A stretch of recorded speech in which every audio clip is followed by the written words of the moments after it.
What's up, everybody? I am back with a quick video that I came across that I really want to show you guys, because this is about the state of comics and something I think we all true comic fans kind of took notice of for a good while, but I really like this video and I just want to just show it off. I don't want to spoil anything. I was going to let you guys check it out. Thinking Critical, comics blacklisted conservatives long before YouTube. So let's hear what he has to say. YouTube and check out his videos and share it because you might get something from this. Just confessed. The Biden administration forced them to ban creators like Dan Bongino for protected speech that violated no rules whatsoever. Careers destroyed, voices silenced, all for challenging the approved narrative. Sound familiar? It's the comic book industry's playbook on steroids. For over a decade, DC and Marvel have blacklisted creators like Chuck Dixon for daring to be openly conservative, leaving the industry with preachy, soulless comic books. This isn't just censorship, it's a war on ideas. In comics, we're already walking this very dark path long before YouTube ever caught up. Stick around to see how deeply this betrayal goes, who's pulling the strings, and why customers are the only ones brave enough to fight this ideological purge. But first, I do want to give a quick shout out to the sponsor of today's video in the channel, the 616 Comics, the #1 producer retailer in the entire universe. September 2025, Alphabet's bombshell letter to Congress admits the Biden administration's repeated and sustained outreach pressured YouTube to ban creators over COVID-19 and election integrity content, even when it followed policies. Channels like Dan Bongino's, Doug TenNaples, and Emerald Robinson's, with millions of subscribers, were vaporized for misinformation that turned out to be the truth, just inconvenient truth. YouTube's now reinstating channels claiming conservative voices have extensive reach and are vital to civic discourse. Translation, they got caught violating their own terms of service and need damage control. This wasn't a glitch, it's a system built to crush dissenting voices. Over 1,000 channels were hit per variety, costing creators years of income. Regular folks like you were never supposed to notice. And this all followed a very simple blueprint that I think we all recognize at this point. They went out there and they go and they start dehumanizing people. They start calling you names like Nazi, racist, homophobe, misogynist. What do they think they can use to label you as something less than human? Even myself. I live in the Philippines. My wife is Asian. My children are half white, half Asian. I've been told I'm a xenophobe. I am the world's worst xenophobe, if in fact that's what I am. I'm also told that I'm a racist, despite being married to somebody from another race. But the facts don't matter. It's all about dehumanizing you, so then they can roll over you. Obviously, one of the biggest examples is what they did to Doug TenNaples, going after him for years upon years, labeling him as every terrible thing you can imagine, just to dehumanize him. And once you dehumanize somebody, then you have unequal rules. It doesn't matter if you follow the terms of service, because the terms of service only apply to the good people, the humans out there. Doug TenNaples, those rules don't apply to him. He's subhuman. Therefore, the First Amendment and YouTube's own terms of service don't apply to him. And therefore, we can go out there and attack him, target him, and silence his voice because he's not preaching the approved message, not only by the Biden administration, but certainly by YouTube themselves. The idea that YouTube was just an innocent victim in all of this is one of the most laughable concepts I've ever heard in my life. They were absolutely complicit because, for the most part, they agreed with what the Biden administration wanted them to do. And if Joe Biden or Kamala Harris or whoever was voted in over Donald Trump, we would still be experiencing this to this day, and they never would have even acknowledged it, because they were in fact aligned with what the Biden administration wanted to do, but now they are certainly not in line with what Donald Trump and his administration want to do, and they're having to come clean about it. At least YouTube's finally confessed to their egregious abuses. But comics wrote the censorship playbook a long time ago. The Wall Street Journal's 2014 piece, How Liberalism Became Kryptonite for Superman, exposed a purge in comics, conservative creators like Chuck Dixon, DC's iconic Batman writer, and artist Paul Revoch were blacklisted for their political beliefs, not their work. Dixon faced demands to apologize for saying AIDS storylines didn't suit kids' comics. When he refused, his gigs dried up. In the 70s, comics were a brotherhood beyond politics, they wrote. But by the 90s, editors shunned conservatives, Marvel and DC swapped gritty heroes for preachy reboots, tanking sales while silencing dissenters. This wasn't about better stories, it was about control. Now superhero comics read more like propaganda than actual stories. Comic books didn't lose their soul, they absolutely sold it. Because this wasn't a creative takeover that happened in comic books, it was a political takeover. They realized people specifically went to comic books to learn life lessons about morality. And you can't have morality being a two-way street. It could only be one message, and that had to be the liberal message. Hard left activists were allowed to infiltrate comics deliberately so they could change the message, destroy all the heroes, and use comic books as a platform for their own collective ideology. Quite simply, they saw comic books as a cultural weapon and one that they wanted to wield to erase opposition. Because if you're left of Mao, they hate your politics. They think that you are the villain. That is why so many modern creators are oftentimes just showing normal day-to-day Americans as the bad guys in their very own superhero comic books. More often than not, Superman and Batman are no longer fighting supervillains, they're fighting the political opponents of the writers. They don't see conservative creators or customers as part of the family. They see them solely as the enemy these days. And they do this because they can get away with it. They're allowed to. There are certainly HR departments and rules and regulations within Warner Brothers and Disney that Marvel and DC are basically violating every single day, but they're never actually held to those standards, and they've been allowed to take over comic books. There's no appeals process, and they can just blacklist everybody they deem as the enemy without consequences now. But this all goes way deeper than just blacklisting creators. And we know because someone cracked their secret network. Fans knew it existed, but Penny Parker's 2020 expose proved it. The Comic Book Women Facebook group, 440 plus members strong, coordinates attacks on conservative creators. Insiders like Alex DeCampi admit the Whisper Network's real. Gail Simone mocks anyone who calls it out. Heather Ontos threatens those on her bad side. Leaked screenshots reveal their playbook. Target creators like Scott Lobdell, spread rumors, amplify lies via media allies, and open job for loyalists. It's not about talent, it's about power. And even with all this out in the open, they still have the ability to cancel projects from the wrong creators and gut careers without a second thought, ensuring only approved voices survive. While comics continue lecturing rather than inspiring, just collateral damage in their ideological crusade. And the reason this is happening, and the reason this has taken hold in comic books, is because there are no strong men left in comics. They were able to root them all out, and all we have left are a bunch of pussies that are absolutely petrified of getting on the wrong side of this Whisper Network. What if one time you talk to a female creator or an editor about, some personal problems? All of a sudden, you're using them as emotional support. What if you actually asked one out on a date? Now you're a sexual harasser. What if you killed a female character in your story? Now you're fridging women. And this Whisper Network has an entire database of shit that they can pull on any of these male creators, causing them to constantly be walking on eggshells. There are no big female creators in comics right now. I don't know if you've noticed this. There aren't really any female comic book creators generating money for Marvel, DC, or any company, outside of maybe Kelly Thompson with Absolute Wonder Woman, but I think that has more to do with Scott Snyder and being absolute than Kelly Thompson herself, although that is a good book. Yet, these women are allowed to dominate and control the industry from behind the scenes.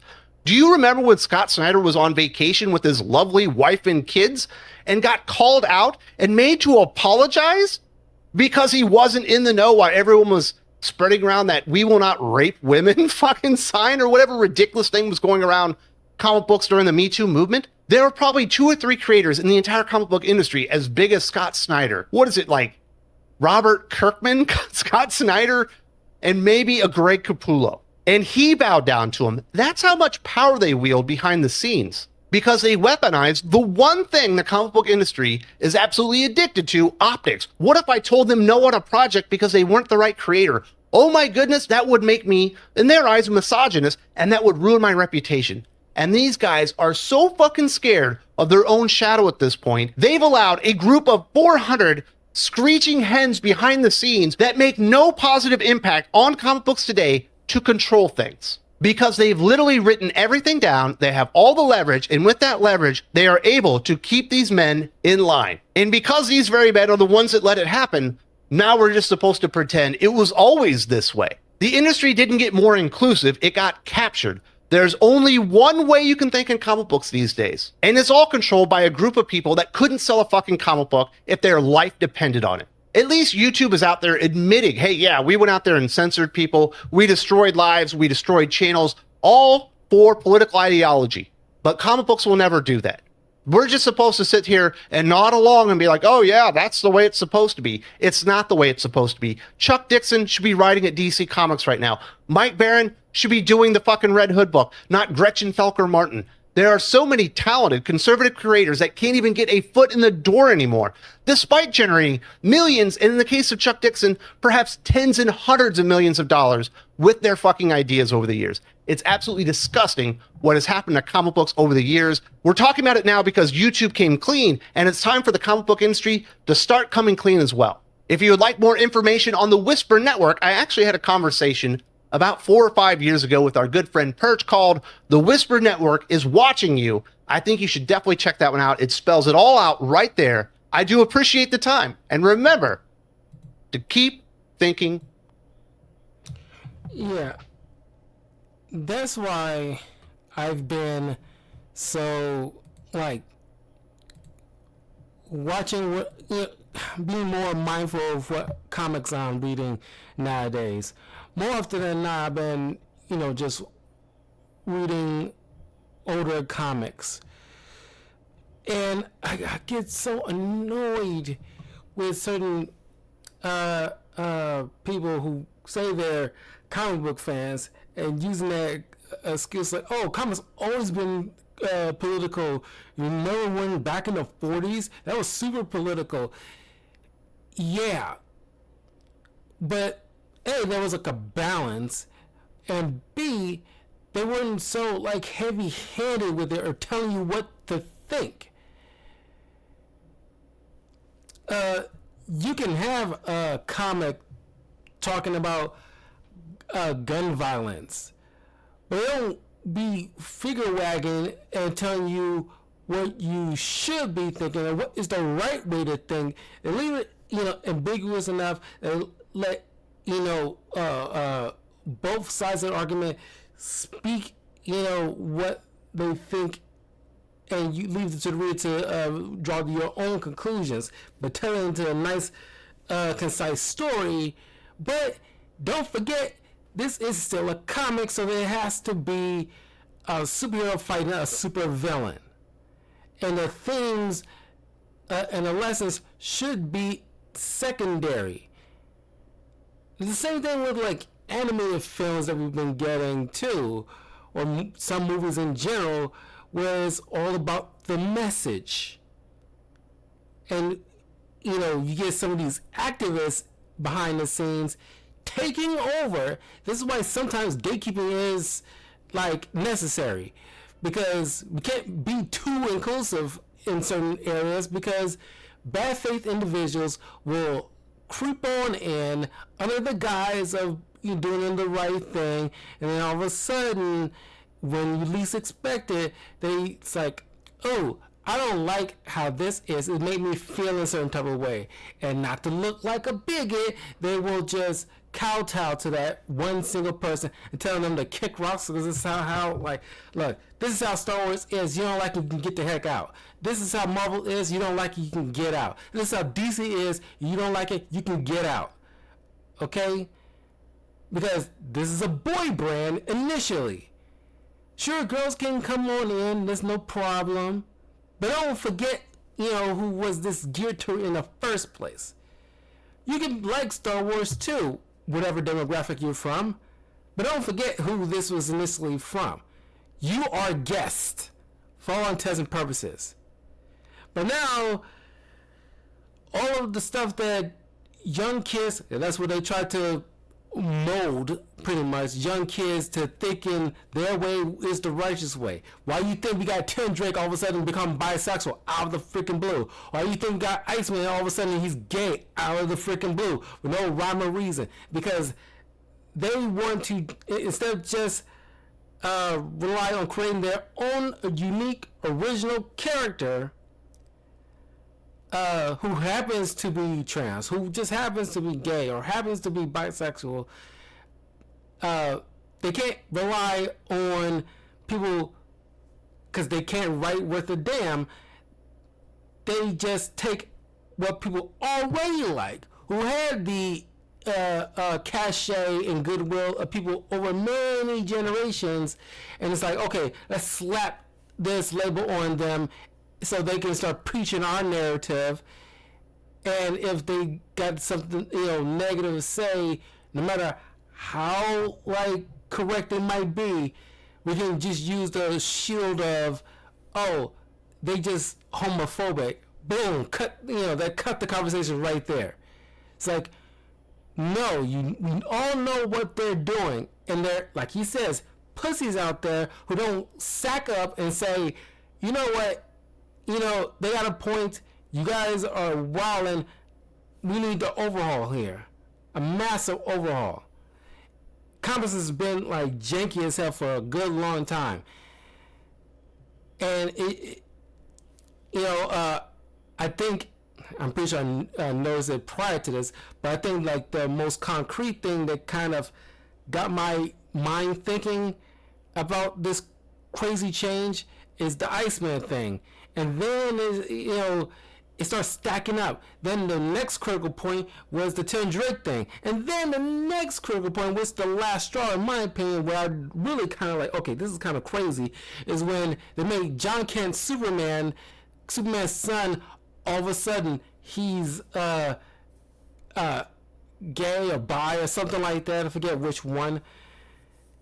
And it's just like throwing it in there. And then you got like his son doing all these little activism protests. And what supervillain is tied into John Kent Superman to fight? There isn't something about homophobia or something like that. It's like, who is John Kent's Parasite? Who is his Lex Luthor? Who is his Brainiac? Is there anything with like what's going on with Miles Morales or Kamala Khan? It's like, what are their unique supervillains? They're just supervillains that they want to rob a bank or take over the world, or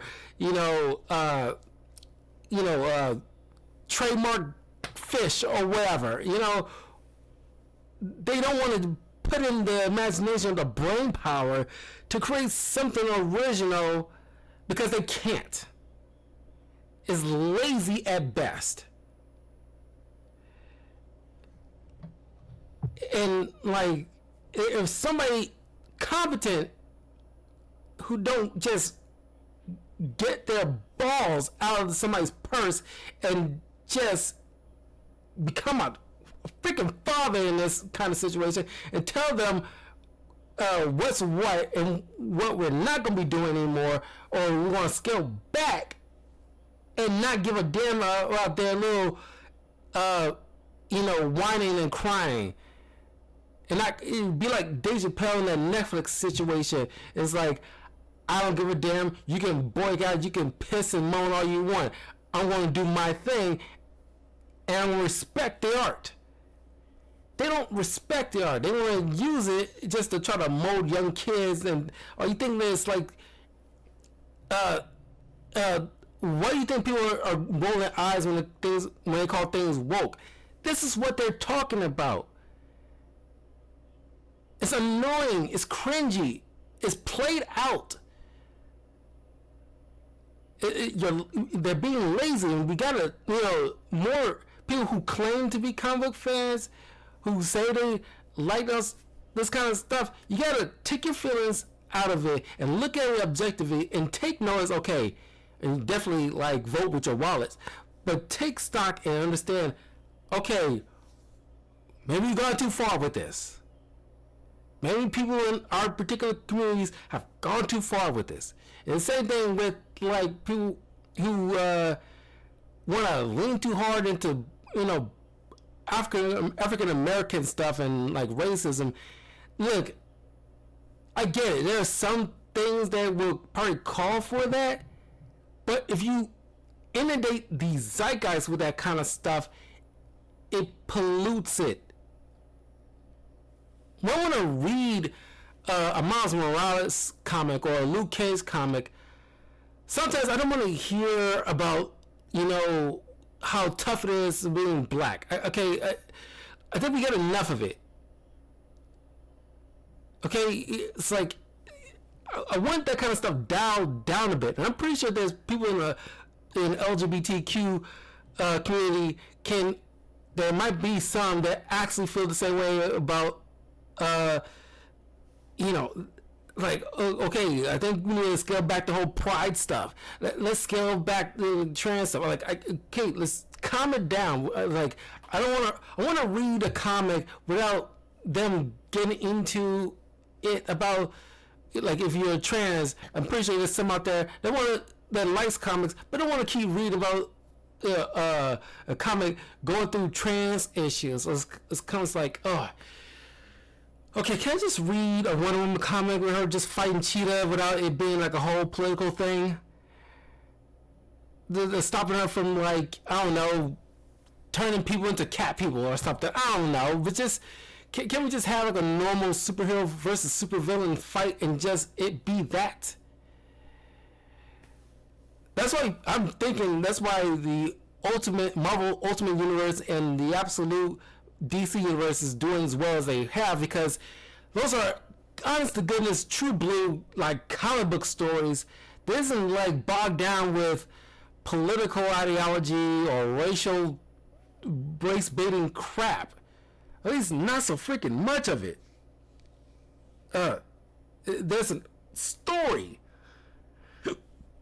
But I don't know. It's just like we finally got, like,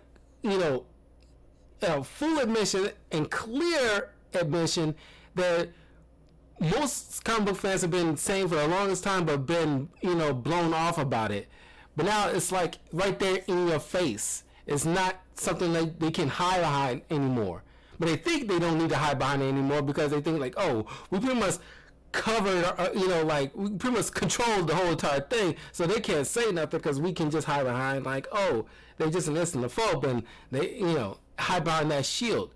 But we got to vote with our wallets and say, like, no, you can't hide behind that anymore. We're not going to take the bait anymore.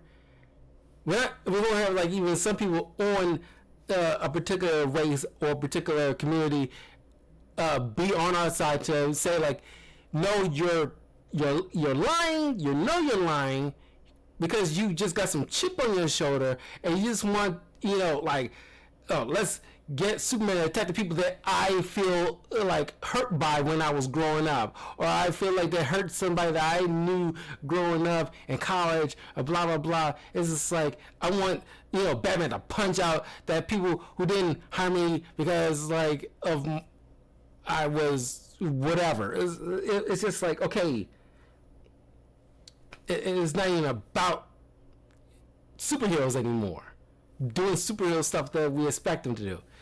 That's why I'm, just been rarely reading anything new outside of the Ultimate stuff and Absolute Comics or Elseworlds things.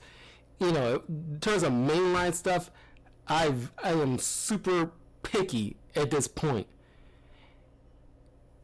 Beyond that, I'm probably reading older stuff.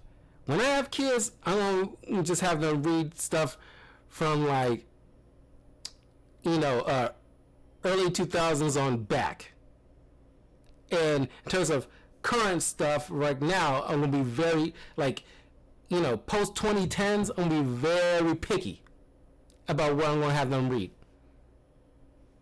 because you can't trust it. Same thing with like what you're gonna have them. If you have kids, you're gonna have to be very picky and mindful about what kind of cartoons they're watching because You might have them watch Bluey, and all of a sudden they talking about like, oh, this is my friend Carmen. She has 2 moms. I was like, why you didn't have that in a kindergarten level show? You don't need to put that on kids. Kids, takes priority above any race, any demographic, no matter what. That kind of stuff they don't need to know.